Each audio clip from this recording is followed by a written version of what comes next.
बैसाख की जो शिवरात्रि है, इस शिवरात्रि के दिन सुबह 8 बजे से 11 बजे के बीच में एक लोटा पानी, उसमें थोड़ा सा बेल का फल मिल जाए, उस फल का थोड़ा सा भाग, या तो बेल का फल का अगर छिलका मिल जाए तो उसमें पानी भरकर तांबे के लोटे में डाल दो, या बेल का फल नहीं मिले तो बेल पत्ती को लेके उसमें डुबो दो और डुबो के बेल पत्ती को बाहर निकाल दो। वो पानी भगवान शंकर को शिवरात्रि के दिन, बैसाख महीने की जो शिवरात्रि है, बैसाख के महीने में प्रत्येक महीने शिवरात्रि आती है, बैसाख के महीने की शिवरात्रि के दिन सुबह 8 बजे से लेकर 11 बजे के बीच में शंकर भगवान को अपना रोग और बीमारी,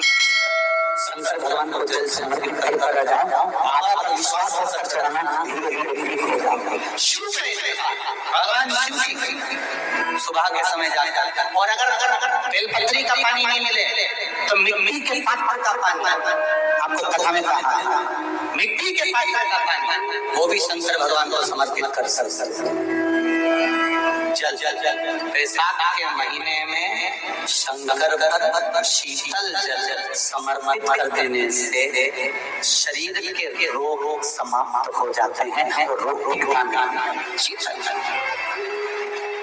और अगर शीतल जल का दर्शन करना हो तो कभी महाकालेश्वर अभियान, कभी आप लोग लाइव दर्शन करते हो महाकाल के, तो महाकाल के दर्शन करेंगे तो बैसाख महीने में 5 घड़े मिट्टी के महाकाल राजा के ऊपर बांध दिए जाते हैं जल चढ़ाने के लिए। कभी आप लोग चकलेश्वर महादेव जाए मथुरा वृंदावन में, गिरिराज की तरफ चकलेश्वर महादेव के 5 मिट्टी के घड़े शिव जी के ऊपर बांध दिए जाते हैं। कभी काशी जाए तो वहां पर मिट्टी का घड़ा शिव जी के ऊपर रख दिया जाता है। क्यों? क्योंकि वो मिट्टी के पात्र का जल जब बैसाख के महीने में शिव पर गिरता है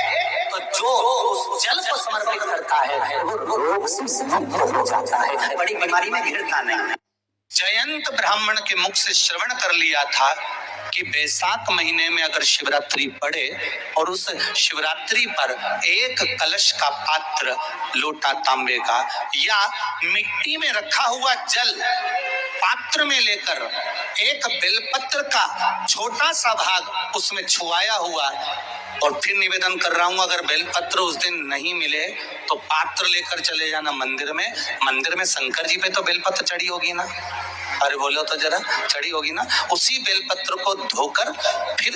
जल के पात्र में उसको छुआकर फिर शंकर भगवान को भाव से, दिल से जो चाहते हो, धन वैभव संपदा सत्ता या रोग से मुक्ति, चाहे उदर से जुड़ी हो। हाँ, एक चीज का ध्यान करना, अगर संपदा के लिए, विवाह के लिए या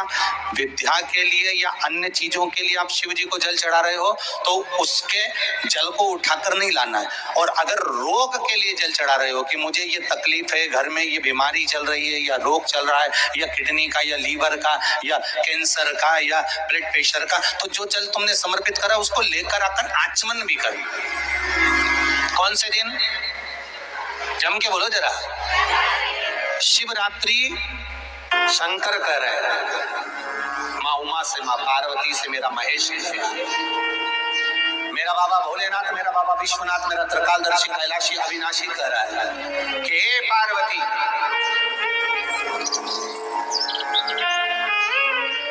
एक पीला एक बेल जो मुझे समर्पित करता है, और समर्पित करने के बाद उस बेल की महत्वता देखिए, जो बैसाख महीने में बाबा शंकर को जो चढ़ाया जाता है और 1000 अश्वमेध यज्ञ का पुण्य फल हम प्राप्त कर लेते, मात्र एक फल चढ़ाकर, मात्र एक फल चढ़ाकर। पार्वती, संसार का मनुष्य जब मुझे वो बेलपत्र समर्पित कर, वो बेल का फल समर्पित करता है, पार्वती वो फल जो मुझे चढ़ता है, जिनमें भले नर्मदा के जल से निकला हुआ कंकर शंकर क्यों ना हूं,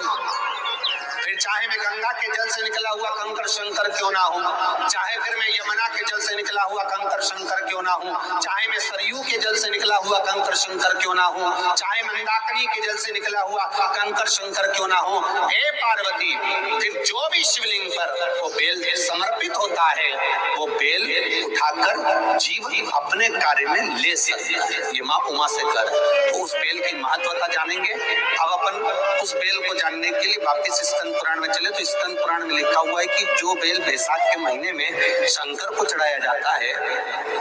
वो बेल का फल उठाकर रख लिया जाता है। बैसाख के महीने में उस चढ़े हुए, बाकी का आपको बेल का फल खाना हो तो बात दूसरी, पर चढ़ा हुआ जो बेल का फल है वो पूरा बैसाख नहीं खाना। बैसाख के बाद में अगला जो महीना आए उस महीने के अंदर उस फल के अंदर का गुर्दा निकालकर उसको सुखा लीजिए, और सुखाकर जिस व्यक्ति को पथरी की बीमारी हो और जिस व्यक्ति को पेट में बहुत भोजन पचता ही नहीं है, पूरा शरीर पाचन क्रिया बेकार हो गई, उस व्यक्ति को केवल 7 दिन तक शंकर पर चढ़ा हुआ वो बेलपत्र प्रदान कर दीजिए। पथरी भी बाहर और पाचन क्रिया भी ठीक, जिंदगी भर तकलीफ नहीं। उस बैसाख में उस फल की इतनी महत्वता बाबा भोलेनाथ स्कंद पुराण, लिंग पुराण, नर्मदा पुराण, पद्म पुराण के अंतर्गत, शिव महापुराण के अंतर्गत वर्णन कर उसकी महत्वता है। वो बेल का फल साधारण नहीं हो सकता। अब मंदार का जो पुष्प होता है, आंकड़े का जो फूल होता है, एक सफेद कलर का भी होता है और एक गुलाबी कलर का भी होता है। देखा है आप लोगों ने? बोलो, जम के बोलो, देखा है ना? गुलाबी कलर का जो पुष्प होता है वो आप मंदार का, आंकड़े का जो गुलाबी कलर का पुष्प होता है, आप टीवी पे देख रहे होंगे। एक सफेद देख रहे होंगे, एक मंदार का